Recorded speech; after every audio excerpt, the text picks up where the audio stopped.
The Great Gatsby, Chapter 2, page 26. About halfway between West Egg and New York, the motor road hastily joins the railroad and runs beside it for a quarter of a mile, so as to shrink away from a certain desolate area of land. This is the Valley of Ashes, a fantastic farm where ashes grow like wheat into ridges and hills and grotesque gardens, where ashes take the form of houses and chimneys and rising smoke, and finally, with a transcendent effort, of men who move dimly and already crumbling through the powdery air. Occasionally, a line of gray cars crawls along an invisible track, gives out a ghastly creak, and comes to rest, and immediately the ash-gray men swarm up with leaden spades and stir up an impenetrable cloud which screens their obscure operations from your sight. But above the gray land and the spasms of bleak dust which drift endlessly over it, you perceive, after a moment, the eyes of Dr. T.J. Eckelberg. The eyes of Dr. T.J. Eckelberg are blue and gigantic. Their retinas are 1 yard high. They look out of no face, but instead from a pair of enormous yellow spectacles which pass over a non-existent nose. Evidently some wild wag of an oculist set them there to fatten his practice in the borough of Queens, and then sank down himself into eternal blindness or forgot them and moved away. But his eyes, dimmed a little by many paintless days under sun and rain, brood on over the solemn dumping ground. The Valley of Ashes is bounded on one side by a small foul river, and when the drawbridge is up to let barges through, the passengers on waiting trains can stare at the dismal scene for as long as half an hour. There is always a halt there of at least a minute, and it was because of this that I first met Tom Buchanan's mistress. The fact that he had one was insisted upon wherever he was known. His acquaintances resented the fact that he turned up in popular restaurants with her and, leaving her at a table, sauntered about, chatting with whomsoever he knew. Though I was curious to see her, I had no desire to meet her, but I did.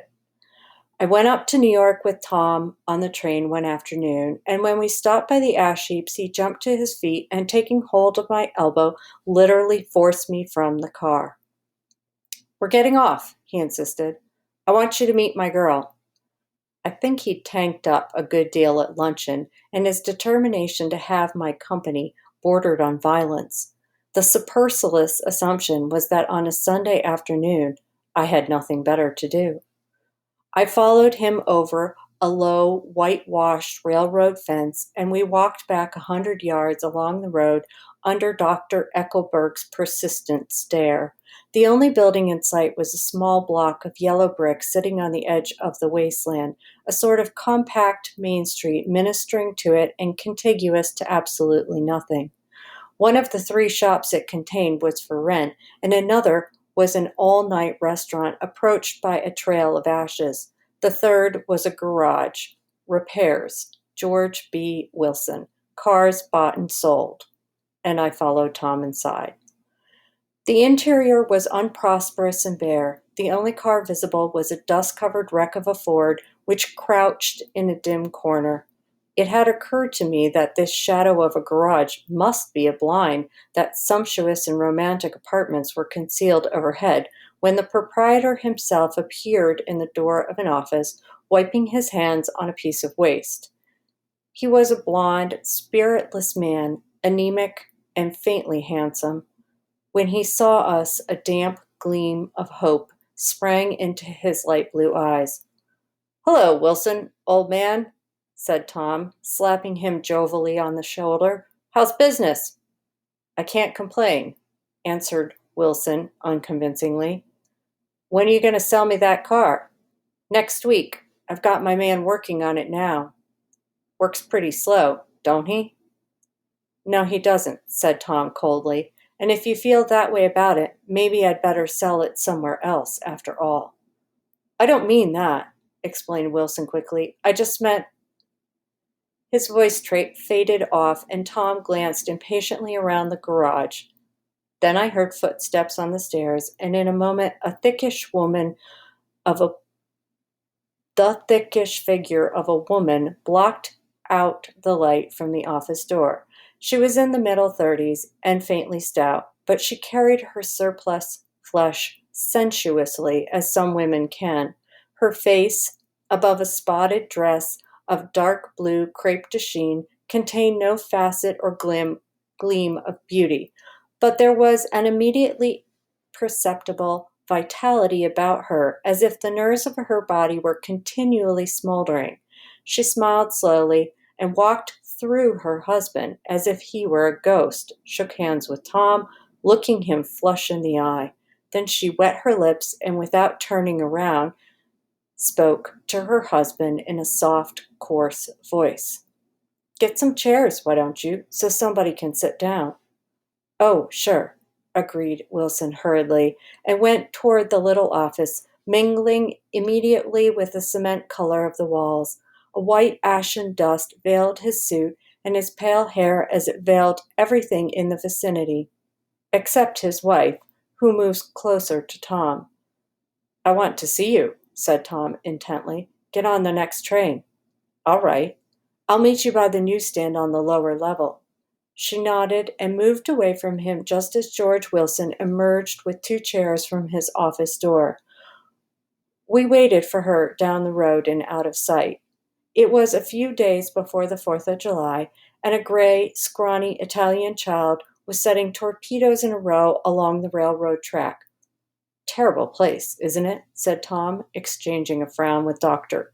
Eckelberg. "Awful. It does her good to get away." "Doesn't her husband object?" "Wilson? He thinks she goes to see her sister in New York. He's so dumb he doesn't know he's alive." So Tom Buchanan and his girl and I went up together to New York, or not quite together, for Mrs. Wilson sat discreetly in another car. Tom deferred that much to the sensibilities of those East Eggers who might be on the train. She had changed her dress to a brown figured muslin, which stretched tight over her rather wide hips as Tom helped her to the platform in New York. At the newsstand, she bought a copy of Town Tattle and a moving picture magazine, and station, in the station drugstore, some cold cream and a small flask of perfume. Upstairs, in the solemn, echoing drive, she let 4 taxicabs drive away before she selected a new one, lavender-colored, with gray upholstery, and in this we slid out from the mass of the station into the glowing sunshine. But immediately she turned sharply from the window and, leaning forward, tapped on the front glass. "I want to get one of those dogs," she said earnestly. "I want to get one for the apartment. They're nice to have, a dog." We backed up to a gray old man who bore an absurd resemblance to John D. Rockefeller. In a basket, swung from his neck, cowered a dozen very recent puppies of an indeterminate breed. "What kind are they?" asked Mrs. Wilson eagerly as he came to the taxi window. "All kinds. What kind do you want, lady?" "I'd like to get one of those police dogs. I don't suppose you got that kind." The man peered doubtfully into the basket, plunged in his hand, and drew one up, wriggling by the back of the neck. "That's no police dog," said Tom. "No, it's not exactly a police dog," said the man with disappointment in his voice. "It's more of an Airedale." He passed his hand over the brown wash rag of a back. "Look at that coat. Some coat. That's a dog that'll never bother you with catching cold." "I think it's cute," said Mrs. Wilson enthusiastically. "How much is it?" "That dog?" He looked at it admiringly. "That dog will cost you $10. The Airedale. Undoubtedly, there was an Airedale concerned in it somewhere, though its feet were startlingly white, changed hands and settled down into Mrs. Wilson's lap, where she fondled the weatherproof coat with rapture. "Is it a boy or a girl?" she asked delicately. That dog's a boy." It's a bitch, said Tom decisively. Here's your money. Go and buy 10 more dogs with it. We drove over to Fifth Avenue, so warm and soft, almost pastoral, on the Sunday afternoon that I wouldn't have been surprised to see a great flock of white sheep turn the corner. Hold on, I said. I have to leave you here. No, you don't, interposed Tom quickly. Myrtle'll be hurt if you don't come up to the apartment. Won't you, Myrtle? Come on, she urged. I'll telephone my sister Catherine. She's said to be very beautiful by people who ought to know. Well, I'd like to, but we went on, cutting back again over the park toward the West Hundreds. At 158th Street, the cat stopped at one slice in a long white cake of apartment houses. Throwing a regal homecoming glance around the neighborhood, Mrs. Wilson gathered up her dog and her other purchases and went haughtily in. I'm going to have the McKees come up, she announced as we rose in the elevator, and of course, I got to call my sister, too. The apartment was on the top floor, a small living room, a small dining room, a small bedroom, and a bath. The living room was crowded to the doors with a set of tapestried furniture entirely too large for it, so that to move about was to stumble continually over scenes of ladies swinging in the gardens of Versailles. The only picture was an over-enlarged photograph, apparently of a hen sitting on a blurred rock. Looking at from a distance, however, the hen resolved itself into a bonnet, and then the countenance of a stout old lady beamed down into the room. Several old copies of Town Tattle lay on the table, together with a copy of Simon Called Peter and some of the small scandal magazines of Broadway. Mrs. Wilson was first concerned with the dog. A reluctant elevator boy went for a box full of straw and some milk, to which he added, on his own initiative, a tin of large, hard dog biscuits, one of which decomposed apathetically in a saucer of milk all afternoon. Meanwhile, Tom brought out a bottle of whiskey from a locked bureau door. I have been drunk just twice in my life, and the second time was that afternoon, so everything that happened has a dim, hazy cast over it, although until after 8 o'clock the apartment was full of cheerful sun. Sitting on Tom's lap, Mrs. Wilson called up several people on the telephone. Then there were no cigarettes, and I went to buy some at the drugstore on the corner. When I came back, they had disappeared, so I sat down discreetly in the living room and read a chapter of Simon Called Peter. Either it was terrible stuff or the whiskey distorted things because it didn't make any sense to me. Just as Tom and Myrtle, after the first drink, Mrs. Wilson and I called each other by our first names, reappeared, company commenced to arrive at the apartment door. The sister, Catherine, was a slender, worldly girl of about 30, with a solid, sticky bob of red hair and a complexion of powdered milky white. Her eyebrows had been plucked and then drawn on again at a more rakish angle, but the efforts of nature toward the restoration of the old alignment gave a blurred air to her face. When she moved about, there was an incessant clicking as innumerable pottery bracelets jingled up and down her arms. She came in with such a proprietary haste and looked around so possessively at the furniture that I wondered if she lived here.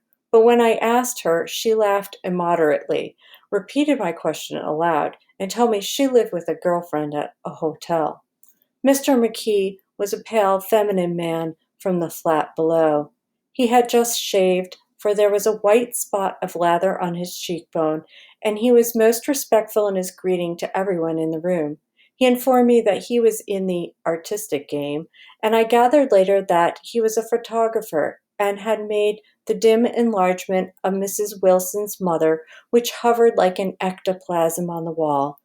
His wife was shrill, languid, handsome, and horrible. She told me with pride that her husband had photographed her 127 times since they had been married.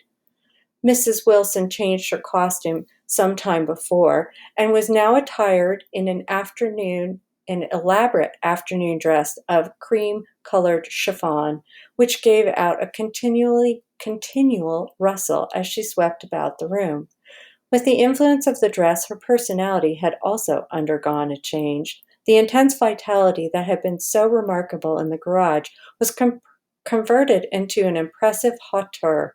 Her laughter, her gestures, her assertions became more violently affected moment by moment as she expanded. The room grew smaller around her until she seemed to be revolving on a noisy, creaking pivot through the smoky air. My dear, she told her sister in a high, mincing shout, most of these fellows will cheat you every time. All they think of is money. I had a woman up here last week to look at my feet, and when she gave me the bill, you'd have thought she had my appendicitis out. What was the name of the woman? Asked Mrs. McKee. Mrs. Eberhart. She goes around looking at people's feet in their own homes.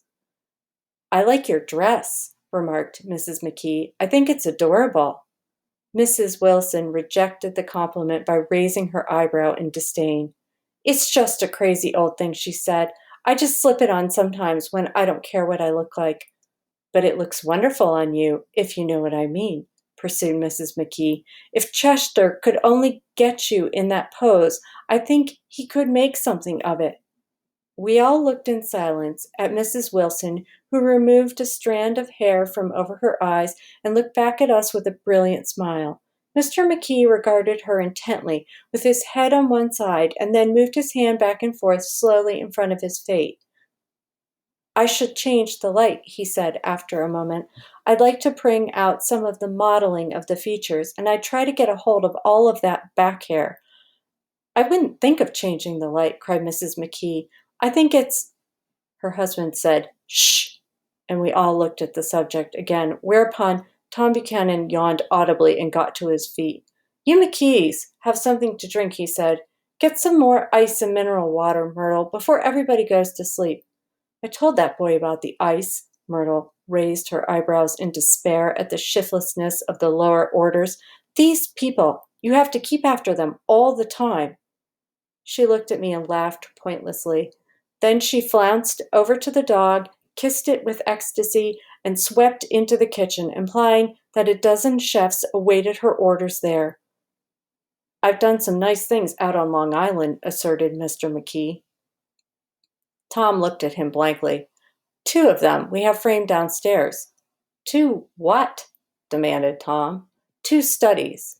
One of them I call Montauk Point, the Gulls, and the other I call Montauk Point, the Sea. The sister Catherine sat down beside me on the couch. Do you live on Long Island too? She inquired. I live at West Egg. Really? I was down there at a party about a month ago at a man named Gatsby's. Do you know him? I live next door to him. Well, they say he's a nephew or a cousin of Kaiser Wilhelm's. That's where all his money comes from. Really? She nodded. I'm scared of him. I'd hate to have him get anything on me. This absorbing information about my neighbor was interrupted by Mrs. McKee's pointing suddenly at Catherine. Chester, I think you could do something with her, she broke out, but Mr. McKee only nodded in a bored way and turned his attention to Tom. I'd like to do more work on Long Island if I could get the entry. All I ask is that they should give me a start. Ask Myrtle, said Tom, breaking into a short shout of laughter as Mrs. Wilson entered with a tray. She'll give you a letter of introduction, won't you, Myrtle? Do what? She asked, startled. You'll give McKee a letter of introduction to your husband so he can do some studies of him. His lips moved silently for a moment as he invented George B. Wilson at the gasoline pump, or something like that. Catherine leaned close to me and whispered in my ear, neither of them can stand the person they're married to. Can't they? Can't stand them. She looked at Myrtle and then at Tom. What I say is, why go on living with them if they can't stand them? If I was them, I'd get a divorce and get married to each other right away. Doesn't she like Wilson either? The answer to this was unexpected. It came from Myrtle, who had overheard the question, and it was violent and obscene. You see? Cried Catherine triumphantly. She lowered her voice again. It's really his wife that's keeping them apart. She's a Catholic, and they don't believe in divorce." Daisy was not a Catholic, and I was a little shocked at the elaborateness of the lie. "When they do get married," continued Catherine, they're going west to live for a while until it blows over. It'd be more discreet to go to Europe." "Oh, do you like Europe?" she exclaimed surprisingly. "I just got back from Monte Carlo." "Really? Just last year. I went over there with another girl." "Stay long?" "No, we just went to Monte Carlo and back. We went by way of Marseille. We had over $1,200 when we started, but we got gypped out of all of it in 2 days in the private rooms. We had an awful time getting back, I can tell you. God, how I hated that town." The late afternoon sky bloomed in the window for a moment like the blue honey of the Mediterranean. Then the shrill voice of Mrs. McKee called me back into the room. "I almost made a mistake, too," she declared vigorously. "I almost married a little kike who'd been after me for years. I knew he was below me. Everybody kept saying to me, 'Lucille, that man's way below you.' But if I hadn't met Chester, he'd have got hold me, sure." "Yes, but listen," said Myrtle Wilson, nodding her head up and down. "At least you didn't marry him." "I know I didn't." "Well, I married him," said Myrtle ambiguously, "and that's the difference between your case and mine." "Why did you, Myrtle?" demanded Catherine. "Nobody forced you to." Myrtle considered. "I married him because I thought he was a gentleman," she said finally. "I thought he knew something about breeding, but he wasn't fit to lick my shoe." "You were crazy about him for a while," said Catherine. "Crazy about him?" cried Myrtle incredulously. "Who said I was crazy about him? I never was any more crazy about him than I was about that man there." She pointed suddenly at me, and everyone looked at me accusingly. I tried to show by my expression that I had played no part in her past. "The only crazy I was when I married him. I knew right away I made a mistake. He borrowed somebody's best suit to get married in and never even told me about it. And the man came after it one day when he was out." She looked around to see who was listening. "Oh, is that your suit?" I said. "This is the first I ever heard about it." But I gave it to him, and then I lay down and cried to beat the band all afternoon. "She really ought to get away from him," resumed Catherine to me. "They've only been living over that garage for 11 years, and Tom's the first sweetie she ever had." A second, the bottle of whiskey, a second one, was now in constant demand by all present except Catherine, who felt just as good on nothing at all. Tom rang for the janitor and sent him for some celebrated sandwiches, which were a complete supper in themselves. I wanted to get out and walk eastward toward the park through the soft twilight, but each time I tried to go, I became entangled in some wild, strident argument which pulled me back as if with ropes into my chair. Yet high over the city, our line of yellow windows must have contributed their share of human secrecy to the casual watcher in the darkening streets. And I was him too, looking up and wondering. I was within and without, simultaneously enchanted and repelled by the inexhaustible variety of life.